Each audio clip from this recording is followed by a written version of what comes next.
അങ്ങനെ നമ്മൾ ഫൈനലി കൊച്ചിയിലേക്ക്, അതെ, ഒരു സിംഗിൾ മദർ എന്ന് പറയുമ്പോൾ നിങ്ങൾക്ക് മനസ്സിലാക്കാൻ പറ്റുമല്ലോ. സിംഗിൾ മദർ ഒരു മോനെയും കൂട്ടി ഒരു പുതിയ നഗരത്തിലേക്ക് ചേക്കേറുകയാണ്.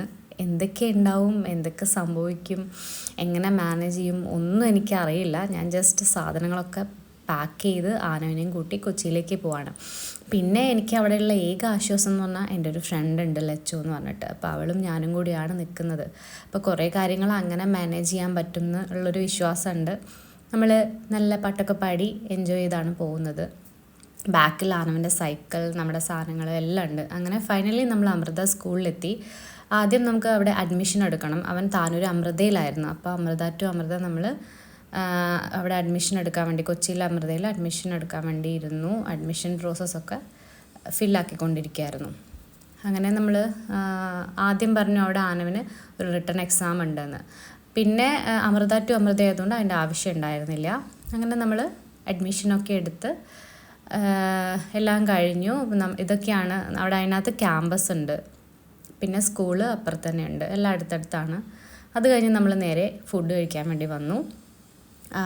അതിൻ്റെ പുറത്ത് കുറച്ച് സ്നാക്സൊക്കെ ഉണ്ടായിരുന്നു. നമ്മൾ ഉച്ച ആയതുകൊണ്ട് തന്നെ നല്ല ബിരിയാണി ഓർഡർ ചെയ്തു.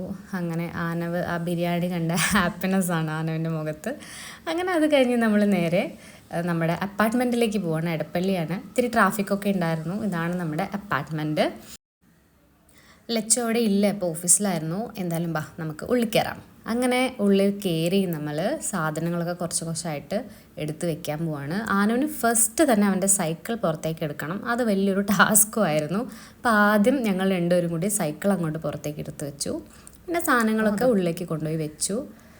അങ്ങനെ ഫൈനലി കുറച്ച് നേരം കിടന്നതിന് ശേഷം ഞാൻ ചായ ഉണ്ടാക്കാനുള്ള പരിപാടിയിലായിരുന്നു. ചായ ഉണ്ട്, പിന്നെ നാട്ടിൽ നിന്ന് അമ്മയച്ഛനും അച്ചപ്പം അങ്ങനത്തെ കുറച്ച് സ്നാക്സൊക്കെ തന്നയച്ചിട്ടുണ്ടായിരുന്നു. അപ്പോൾ നമ്മളിന്ന് ചായയും അച്ചപ്പുമാണ് കഴിക്കാൻ വേണ്ടി പോകുന്നത്. പിന്നെ ഇതൊക്കെ എൻ്റെ ഒരു ഡ്രീം കം ട്രൂ മൊമെൻ്റ് ആട്ടോ.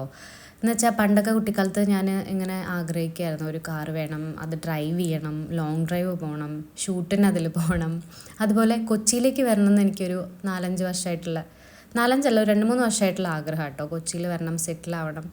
കാരണം എനിക്കിപ്പം മീഡിയ ഒക്കെ ആണെങ്കിൽ തന്നെയും ഇവിടെയാണ് അതിൻ്റെ കേന്ദ്രം. അപ്പോൾ കൊച്ചിയിലേക്ക് വരികയാണ് വേണം. പക്ഷെ അതെങ്ങനെയാണ് എന്താണെന്നൊന്നും എനിക്ക് അറിയില്ലായിരുന്നു. ഓരോന്ന് എന്തായാലും നമുക്ക് സ്ട്രഗിൾ ചെയ്യുന്നൊരു സമയമാണെങ്കിലും കഷ്ടപ്പെട്ടിട്ടാണെങ്കിലും എല്ലാം സാധിക്കുന്നുണ്ടെന്ന് അറിയുമ്പോൾ സന്തോഷമുണ്ട്. അതിൻ്റെ കൂടെ തന്നെ നമുക്ക് കുറേ ദുഃഖങ്ങളും ഒക്കെ ഉണ്ട്. നമ്മുടെ ലൈഫ് ഒരു റോളർ കോസ്റ്റർ പോലെയാണല്ലോ. അപ്പം അങ്ങനെ പോയിക്കൊണ്ടേയിരിക്കും. ഇതൊക്കെ ആണെങ്കിലും ലൈഫ് മുന്നോട്ട് പോയേ പറ്റുള്ളൂ. നമ്മളെല്ലാം ഫേസ് ചെയ്തേ പറ്റുള്ളൂ. ഇതിൻ്റെയൊക്കെ പുറമേ എന്ന് പറയുമ്പോൾ ഒരു സിംഗിൾ മോം എന്ന് പറയുമ്പോൾ അതിൻ്റെ കുറേ സ്ട്രഗിൾ ഉണ്ട്. ഇപ്പോൾ ഇവിടെ കൊച്ചി അമൃത സ്കൂളാണെങ്കിലും നമുക്ക് ഫീസ് കാര്യത്തിലൊക്കെ നല്ല വ്യത്യാസമുണ്ട് കേട്ടോ. അമൃത താനൂരും ഇവിടെയും നമ്മൾ നല്ല വ്യത്യാസമുണ്ട്.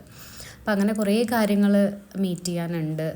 പിന്നെ എന്തൊക്കെ പറഞ്ഞാലും ഇപ്പം ഞാൻ ഒരു എന്താ പറയുക, ഒരു റിസ്ക് അല്ലെങ്കിൽ ചലഞ്ച് എന്നുള്ള പോലെ ഏറ്റെടുത്തിട്ടാണ് ഇങ്ങോട്ട് വന്നത്. അപ്പോൾ പലരും ചോദിച്ചു, നീ എങ്ങനെ ഒറ്റയ്ക്ക് മോനെയും കൊണ്ട് അങ്ങോട്ട് പോവും, അവിടെ പോയി നീ എങ്ങനെ ഷൂട്ടിന് പോവും, അവനെ ഒറ്റയ്ക്ക് എങ്ങനെ നിർത്തും, അവൻ്റെ കാര്യങ്ങൾ എങ്ങനെ ചെയ്യും, ഇതൊന്നും എനിക്കറിയില്ല. പക്ഷെ ഞാൻ ചെയ്യും, ആ ഒരു കോൺഫിഡൻസ് ഉണ്ട്. പിന്നെ എനിക്ക് ധൈര്യത്തിന് ലച്ചു കൂടെ ഉണ്ട്. അതാണ് എൻ്റെ ഇപ്പോൾ ഏറ്റവും വലിയൊരു ധൈര്യം. ആ ധൈര്യത്തിൻ്റെ പുറത്താണ് വന്നിട്ടുള്ളത്. അപ്പം നമ്മളെല്ലാവരും അങ്ങനെയായിരിക്കും. നമ്മളിപ്പം നമുക്കൊരു കാര്യം അറിഞ്ഞിട്ടോ അല്ലെങ്കിൽ എല്ലാം നമ്മൾ അറിഞ്ഞു വെച്ചുകൊണ്ട് എല്ലാം നോക്കിയിട്ട് നമ്മളൊരു കാര്യം ചെയ്യാൻ നിൽക്കില്ല.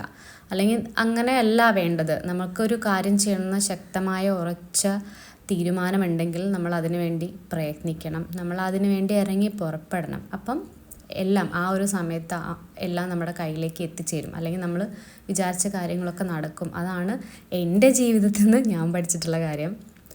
അപ്പോൾ അങ്ങനെ നമ്മുടെ ചായ എല്ലാം റെഡിയായി, നമ്മൾ ചായയൊക്കെ കുടിച്ചു. അത് കഴിഞ്ഞ് ഞങ്ങൾ ഫുൾ അൺപാക്ക് ചെയ്ത് സാധനങ്ങളൊക്കെ സെറ്റാക്കുമായിരുന്നു. ക്ലീനിങ് ഉണ്ടായിരുന്നു. അപ്പം ആ സ്ട്രിങ് ലൈറ്റൊക്കെ ആനവ് ഫിക്സ് ചെയ്താട്ടോ. എൻ്റെ മോൻ ദേ ബെഡ്ഷീറ്റൊക്കെ വിരിക്കുന്നുണ്ട്. അവൻ കൂടെ നിന്ന് പാത്രമൊക്കെ കഴുകി തന്നു. അപ്പോൾ അവനെ ഞാൻ ഇങ്ങനെയാണ് വളർത്താൻ ഉദ്ദേശിക്കുന്നത്, ഇൻഡിപെൻഡൻ്റ് ആയിട്ട്. ആരും ഇല്ലെങ്കിലും അവന് ജീവിക്കാൻ പറ്റണം, അവൻ്റെ കാര്യങ്ങൾ ചെയ്യാൻ പറ്റണം. അപ്പം ഞാനൊരു ആൺകുട്ടി പെൺകുട്ടി എന്നുള്ള വേർതിരിവ് ഞാൻ ചെറുപ്പത്തിലേ കണ്ട് വളർന്നുകൊണ്ട് എനിക്ക് അങ്ങനെ ഒരു വേർതിരിവ് കാണിക്കാൻ താല്പര്യമില്ലാത്തതുകൊണ്ടും അവനെ ഞാൻ ഇപ്പോഴേ എല്ലാം ശീലിപ്പിക്കുന്നുണ്ട്. അവൻ ചെയ്യുന്നുണ്ട്. വീട്ടിലാണെങ്കിൽ കുറേയൊക്കെ അമ്മച്ചനും അമ്മമ്മയൊക്കെ ഉള്ളതുകൊണ്ട് കുറേ പാമ്പറിങ് കിട്ടുമ്പോൾ അവൻ ചെയ്യില്ല. പക്ഷേ ഇങ്ങോട്ട് മാറി ഞാനും അവനും ആയതുകൊണ്ട് തന്നെ കുറേ കാര്യങ്ങൾ അവൻ ചെയ്യാൻ പഠിക്കും എന്നാണ് എൻ്റെ ഒരു ഉറച്ച വിശ്വാസം. അങ്ങനെ ഫൈനലി നമ്മൾ റൂമൊക്കെ സെറ്റ് ചെയ്തു. കുറച്ച് ഒന്ന് വൃത്തിയാക്കാണ്ടായിരുന്നു, അതൊക്കെ കഴിഞ്ഞു. അങ്ങനെ എല്ലാം കഴിഞ്ഞ് ശാന്തമായി. ഇനി ഒന്ന് ഫ്രഷ് ആവണം. അത് കഴിഞ്ഞ് നമ്മളിതേ ഉറങ്ങാൻ കിടന്നു. അപ്പോൾ ഗൈസ്, ഗുഡ് നൈറ്റ്. ഇനി പുതിയ വീഡിയോസായിട്ട് വീണ്ടും കാണാം. അതുവരെ ബൈ.